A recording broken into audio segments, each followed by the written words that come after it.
I don't know why this hit me recently, but just think about school for a second.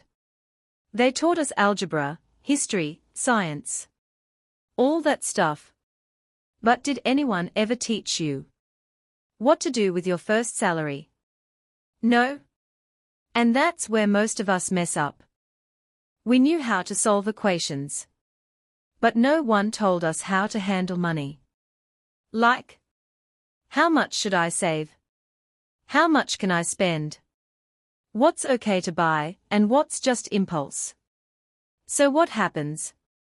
Salary comes in, and somehow the account is empty in 10 to 15 days. Let's be honest, first salary usually means a new phone, Zomato every weekend, EMIs, and a lot of "I deserve this" purchases. Nothing wrong with enjoying your money. But no one told us that if you spend everything first, there's nothing left to save.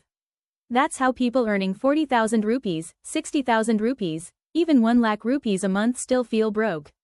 We were told this simple story: study hard, get a job, life sorted. But real life doesn't work like that.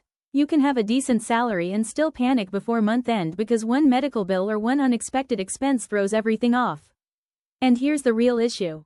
The problem isn't money, it's habits. When income increases, expenses increase faster. No savings, no backup, just constant stress. And because nobody taught us better, we repeat the same cycle every single month.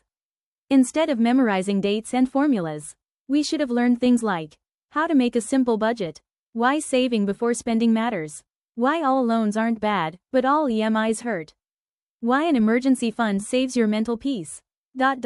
These aren't finance tips, these are life basics. The good part? You don't need to be a finance expert. Just start small, track where your money actually goes. Save a little the day your salary hits. Pause before taking debt for lifestyle stuff. That's it. Money management isn't hard. We just started earning before learning it. School never taught us money. But life expects us to know it anyway. Money is a skill, and you can learn it. No matter when you start,